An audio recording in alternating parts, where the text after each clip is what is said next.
Good morning. Good morning. Jen here from Plant Powered Kidneys, checking in with you all again to talk with you this morning about low sodium snacks. This is something that a lot of clients ask, a lot of people ask because snacks are pretty much common as far as like even if we don't always have them, it's good to have plans for them, good to have them on hand, good to know what the best choices are. So that's what I'm going to be running through with you for a little bit this morning, just talking about low sodium snacks. If you want to get more information, you should definitely check out plantpoweredkidneys.com. It is our top blog right now. The most recent post just came out this morning that will dive even deeper into a lot of the information, recommendations. And on the article, I do even give specific snack recommendations, like the brand, the link where you can get it. So very, very specific details there. And I'll share it right here with you guys. That's the URL to go to that site. And I'll also have it posted here in Facebook and on YouTube as well. So before I get started, really quick, if you haven't seen me, met me, heard from me before, my name is Jen. I'm a renal dietitian. So I'm registered dietitian, board certified in renal nutrition. And I've created Plant Powered Kidneys when I worked in dialysis. And I wanted to help keep people away from dialysis for as long as possible. Dialysis is a life-saving treatment, and it's very important for a lot of people to be on because of the very small amount of kidney function they have left. But there are definitely ways for people with just a little bit of kidney function loss to be able to protect their kidneys and stay away from dialysis for longer, for maybe even their entire life, depending on how soon you take action with that. So myself and another dietitian, Shelby, who you may have met with already, we help people in those earlier stages of CKD to prevent the need for dialysis and maybe even bypass that into a transplant.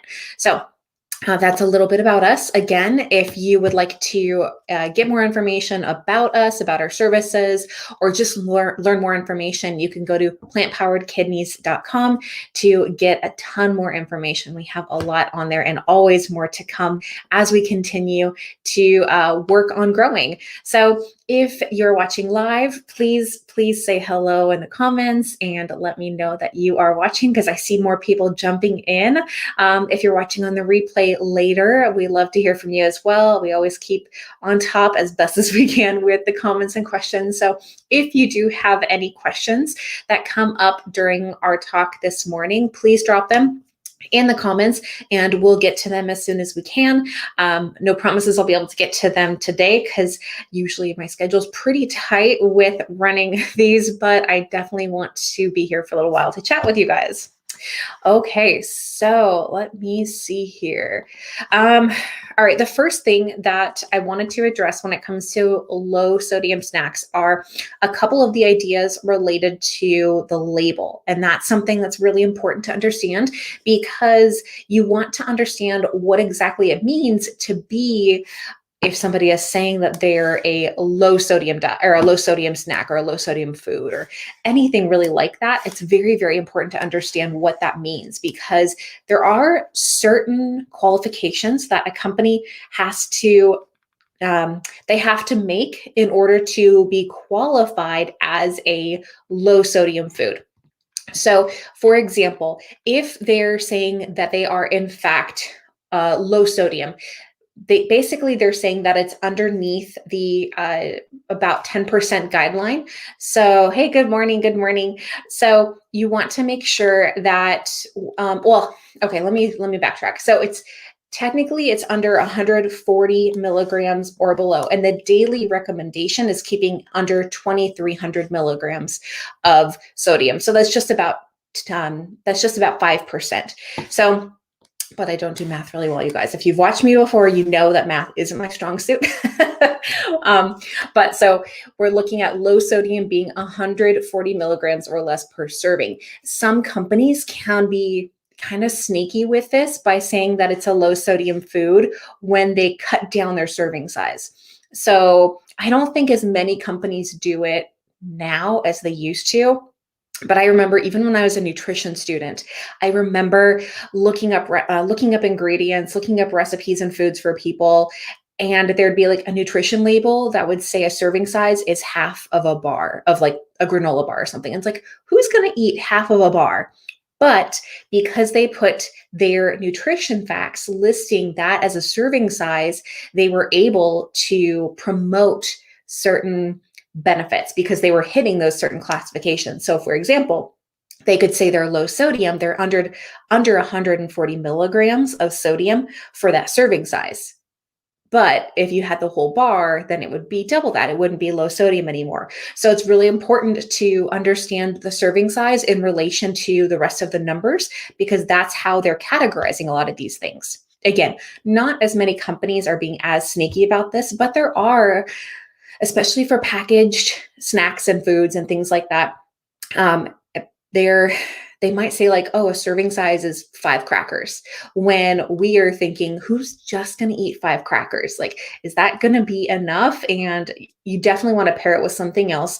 But really, it's kind of this game that they're playing when it comes to some of the marketing tactics of checking off these things where they can put low sodium across the snack front to promote that and to be more eye-catching. Because when you walk down the aisles and aisles and aisles of snack products in the grocery stores, they want to stand out. They want to catch your eye. And the more that they have to promote on the front, the more they're going to be able to sell, the more the grocery store is going to be interested in them and putting them in really prominent places.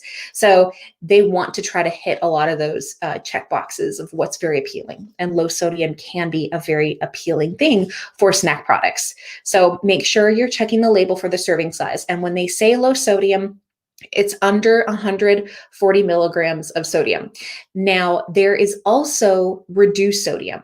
And reduced sodium basically means it's less sodium than the original product. So they're reducing from what they made before. So you really want to keep that in mind, because it doesn't mean low sodium. It just means it's about 25% underneath what their original item is. So you might see, and this goes for other nutrients too, like fats. You might see a lot of reduced fat products. It's lower in fat than their original product. So that's a very, very key importance to look at when you're looking at these different labels, because reduced sodium doesn't automatically mean low sodium. It just means less than the original product. Okay. If you're looking at making some changes, a reduced sodium product may be a really good stepping stone for you to get used to not having as much salt in your diet. So I would definitely encourage you to take a second when you're grocery shopping. Instead of grabbing the original, look for even the reduced sodium, because again, it's not going to be low sodium, but it's going to be less than what you're used to.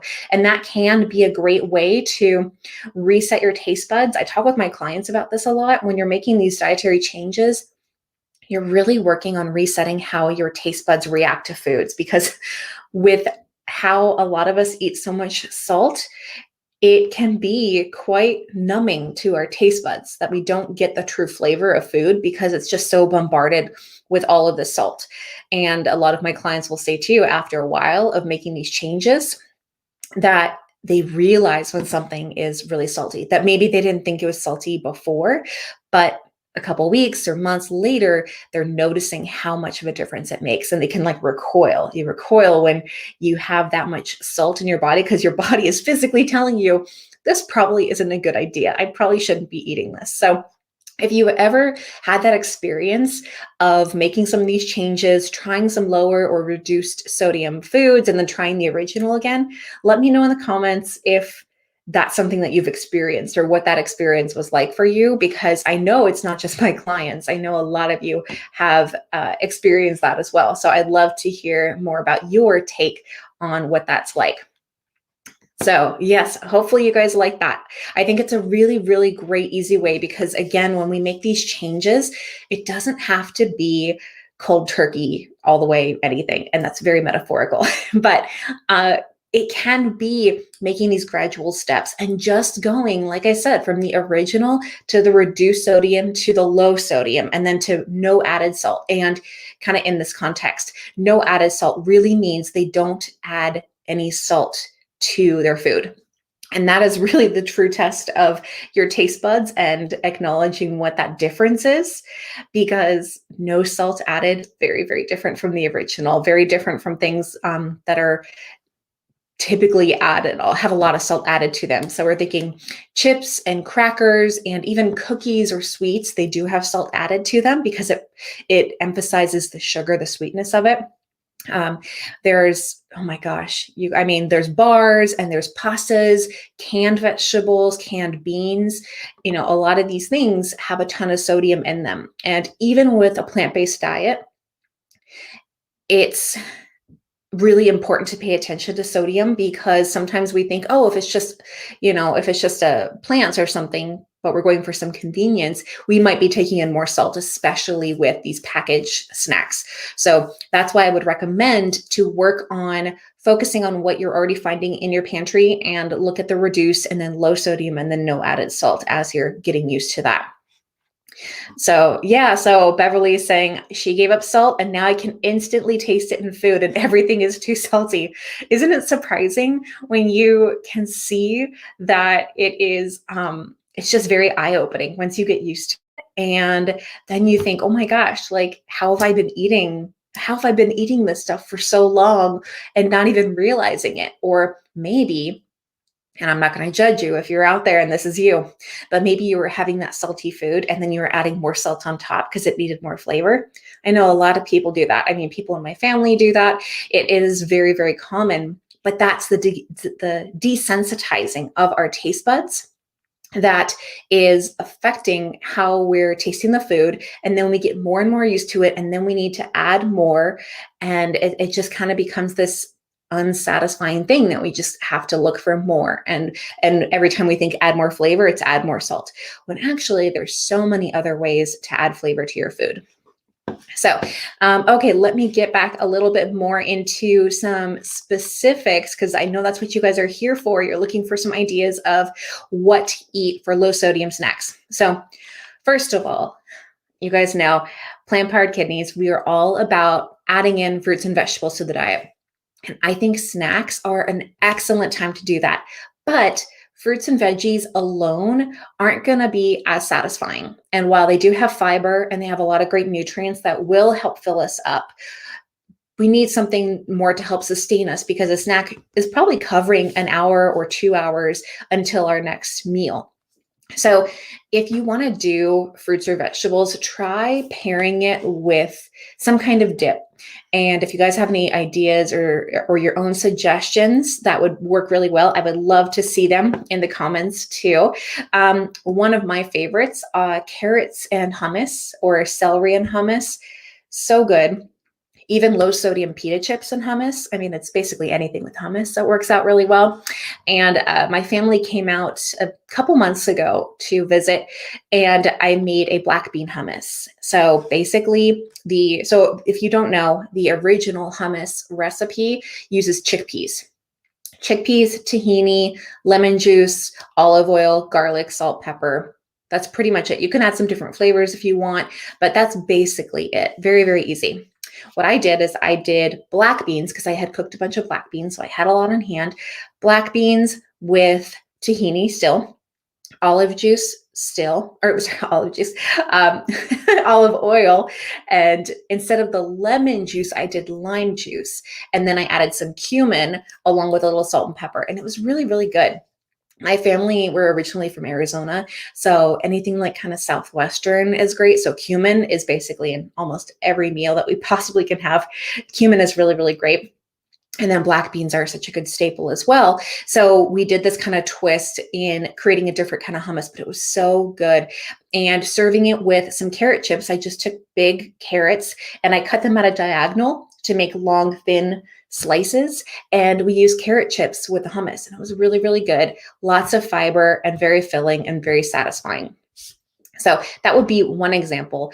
Another example that's very easy, something that I've mentioned before, is ants on a log.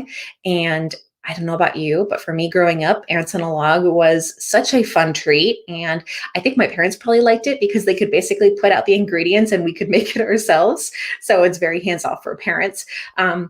But literally just using some nut butter, peanut butter, almond butter, cashew butter, whatever kind you like, and putting that into the celery.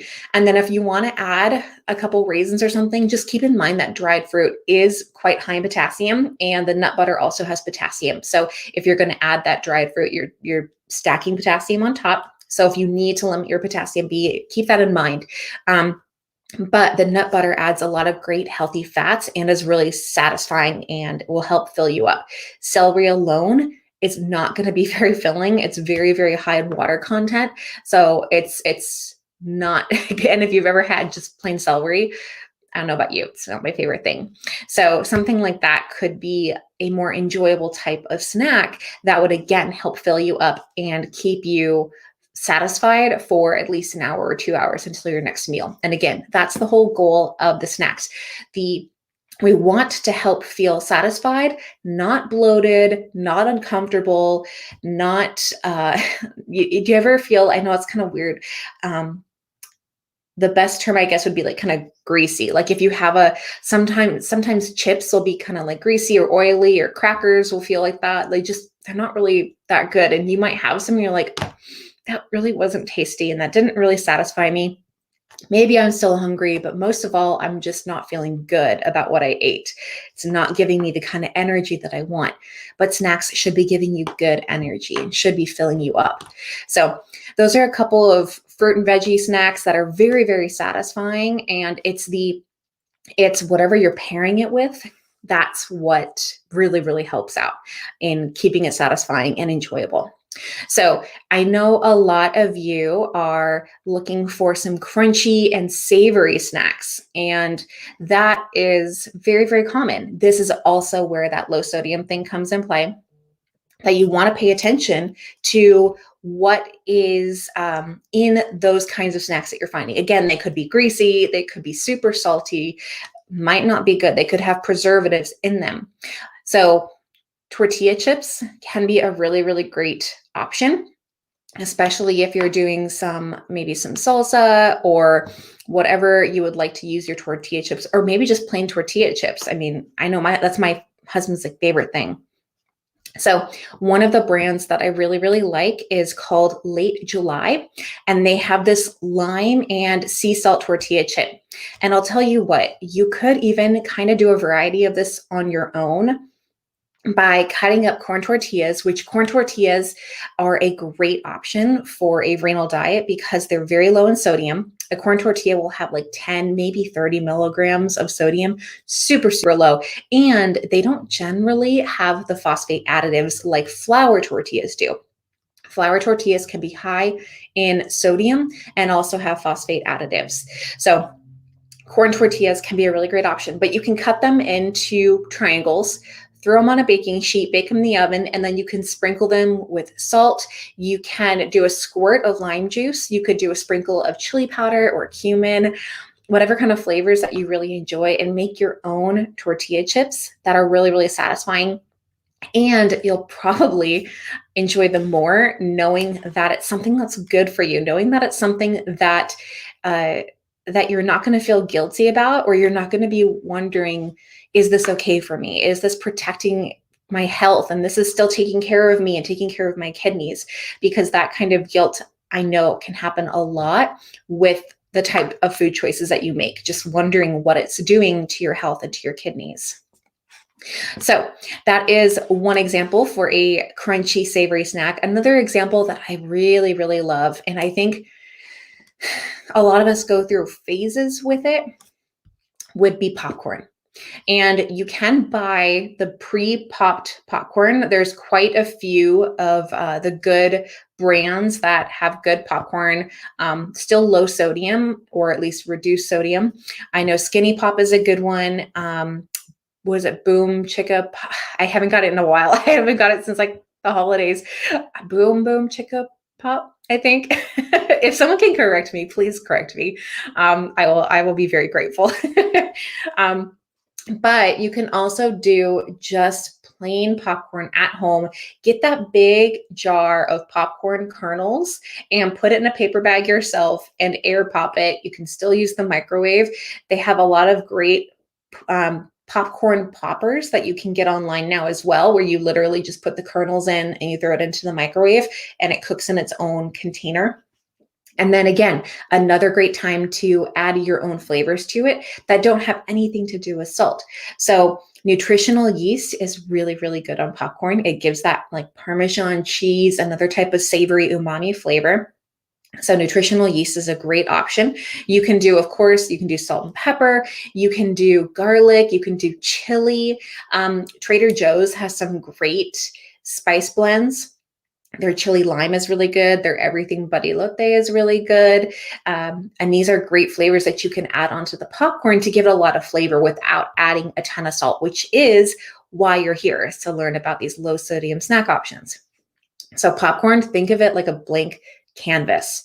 And in that same kind of context, rice cakes are back. So I don't know if you have heard about this or have seen it, but rice cakes are really making a comeback. But the thing is, the difference between when rice cakes used to be popular compared to now, they used to be used as this like diet snack of like literally everyone would joke about eating cardboard as their rice cake snack, right? Like, oh, it has no flavor. It's so boring, but I'm doing it to lose weight or whatever the case is. But now it is all about treating it like a vehicle for whatever you want to put on it. So you can put hummus on it. You could do a little bit of pizza sauce and some veggies for a little kind of crunchy veggie pizza. You can put whatever you want on a rice cake to make it your own and make it really enjoyable. You could do a little bit of cream cheese and some of the everything but the bagel seasoning, which Dash does have a no salt everything but the bagel seasoning out as well. No sodium in it. So that could be another great option. The cream cheese will have sodium, so that will add a little bit of that salt flavor. You could, if you're doing the one with no sodium also, you could sprinkle your own little bit of salt on there as well. It's still going to be likely, it's going to be less than what was in the original anyway. So you're still saving yourself some salt. And really quick to kind of just once again touch on why low sodium is so important for kidney disease is that whether or not, well, no matter what's going on with the cause of your kidney disease, one of the kidney's functions is to control blood pressure. And when you have kidney damage, that functioning becomes damaged. That ability for the kidney to take care of your blood pressure becomes damaged. And that's why a lot of people who have kidney disease, even if it wasn't caused by high blood pressure, can end up having high blood pressure. So when we talk about having less salt in the diet, we're being really protective of the blood pressure regulation in our body. We don't want to trigger it to cause high blood pressure unknowingly and then make it worse on our kidneys, because it is kind of this cyclical situation here that the kidney damage can cause high blood pressure, then the high blood pressure can cause more kidney damage. More kidney damage can cause issues with blood pressure, and it just keeps going and going. So we want to do what we can to prevent that, to really get into that cycle and stop it from continuing. That is why it's so important. So regardless of why your kidneys have damage, regardless of what's going on there, it's going to be really important for you to be mindful of your sodium. And that's why we're talking about snacks, because many times snacks are those grab and go kind of foods, and that's where a lot of sodium will be found in the diet. You might be eating a really good breakfast, lunch, and dinner. You might be eating really good square meals for the day, and you're being really, really careful with sodium. But if you're having high salty foods for your snacks, that could be contributing a lot of salt to your system. That's causing this wave, this influx of salt that's causing fluid retention, and that's causing problems with your blood pressure and your kidneys. So we want to focus on these little changes that we can make, which is oftentimes the snacks. So hopefully that also kind of further helps explain why we're talking about this. So let's see, Gloria says Siete makes a sodium-free tortilla chip. And yeah, you can get them from the company as well. Siete, I found them in our local grocery stores too. And they do make really, really good products. So you can definitely check them out. Boom Chicka Crisp Pop, maybe that's it. I don't know. I don't know. That, not the crisp. I don't think that's it, but I think you're probably closer than I am.